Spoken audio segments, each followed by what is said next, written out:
Let's move to 97. Anybody like to do crossword puzzles?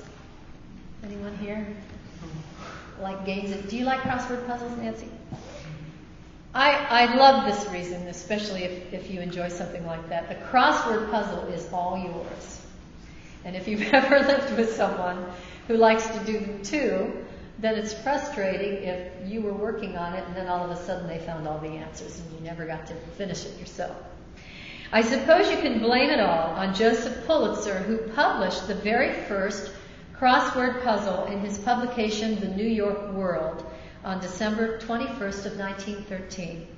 Arthur Wynne, who created the puzzle in the shape of a diamond with just a few clues, started a phenomenon that many newspaper subscribers cannot live without to this day.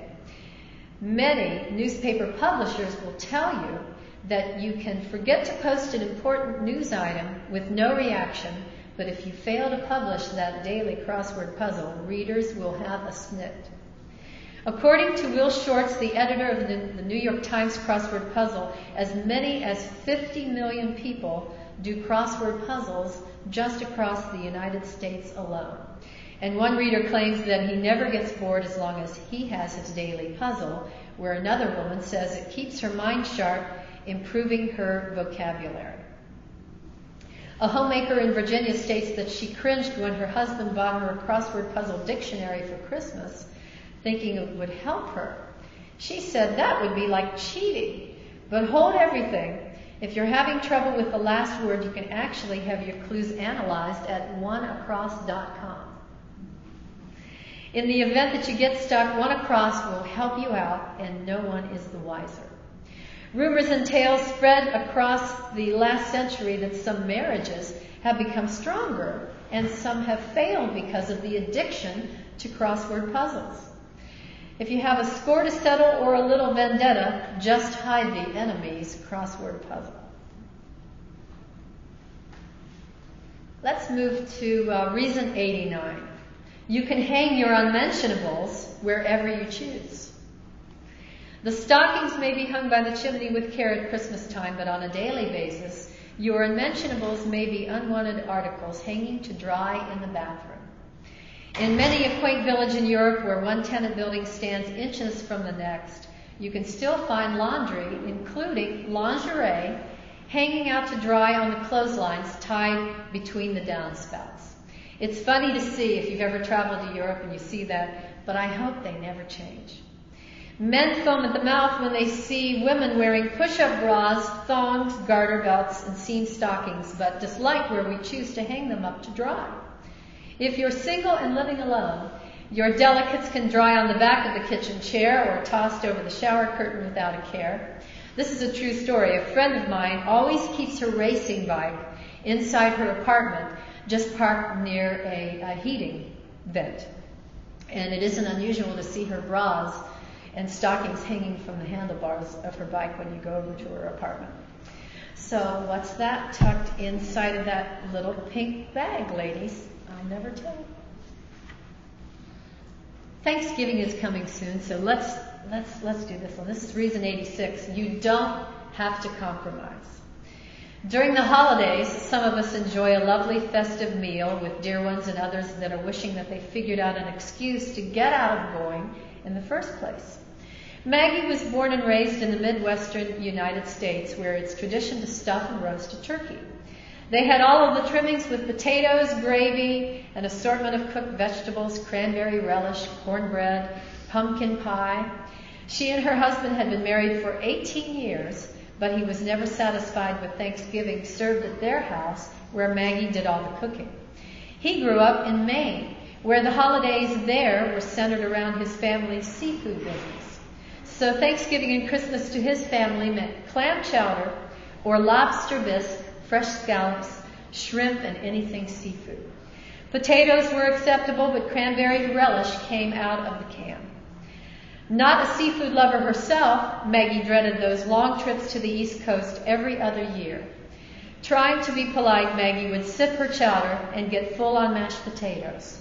What she was most thankful for on those Thanksgiving excursions was simply the pumpkin pie.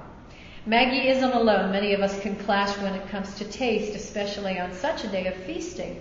The total win-win, if you're single, is that you can travel anywhere you want for the holidays, eat what you want, select what you want at the market, or simply stay home and curl up with a great book.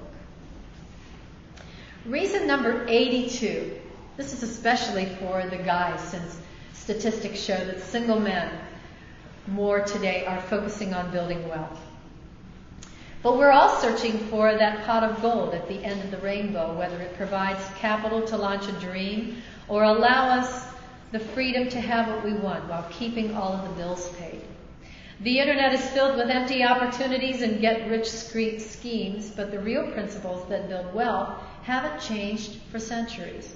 According to Benjamin Franklin, your journey may begin with reading his book, The Way to Wealth, where you may find all the wisdom you need to amass a fortune. Granted, it's still going to take hard work, focus, and discipline, but do you have the passion? Franklin's book is a quick read, about 30 pages filled with financial wisdom. The Way to Wealth is an essay first published in 1758. It was a preface to Franklin's Poor Richard's Almanac. It has 78 maxims written by our beloved founding father himself. Here are just a few, and I'm sure you've heard these. Early to bed and early to rise makes a man healthy, wealthy, and wise. Never leave that till tomorrow, which you can do today. God helps those who helps themselves. He that lives upon hope will die fasting. There are no gains without pains. On the importance of saving, Franklin's father Abraham said, if you would be wealthy, think of saving as well as of getting. Away then with your expensive follies, and you will have them so much reason to complain of hard times. These words still resonate true today on the constant need to buy clothes and goods. What use is this pride of appearance for which so much is suffered? It cannot promote health nor ease pain. It makes no increase of merit in a person. It creates envy and it hastens misfortune. Father Abraham then asks, what madness must it be to run in debt for these superfluities? I wonder, shouldn't The Way to Wealth be required reading at the high school level? Franklin's image, of course, is on the U.S. $100 bill, and his timeless advice is priceless. Reason number 77, you can keep your maiden name. For a single woman, it's so simple and sweet to keep your maiden name. A few years ago, I came across an article covering an in-depth study on women suffering from identity crisis, stemming from taking their spouse's name.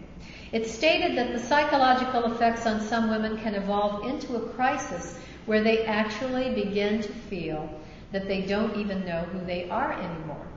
This remains a critical issue for many women today.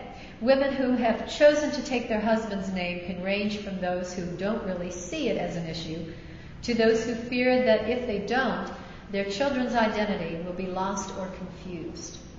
Those who have elected to keep their given names see that there are several advantages.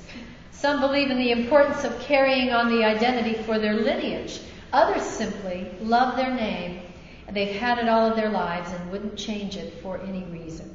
And there are those who don't want the hassle of the legal red tape, which can get even more complicated if a woman divorces and wants her maiden name back.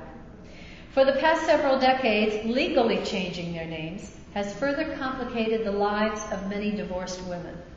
Taking back their maiden name left them non-existent, alienated in a world that used to know them as Mrs. Someone, leaving them as Ms. No One with zero credit history. This was my personal experience after my first divorce, which was in the late 1970s.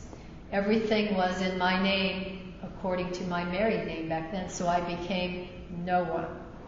Whether you're changing your name back to your own or taking his, there are still challenges. Let's make a list.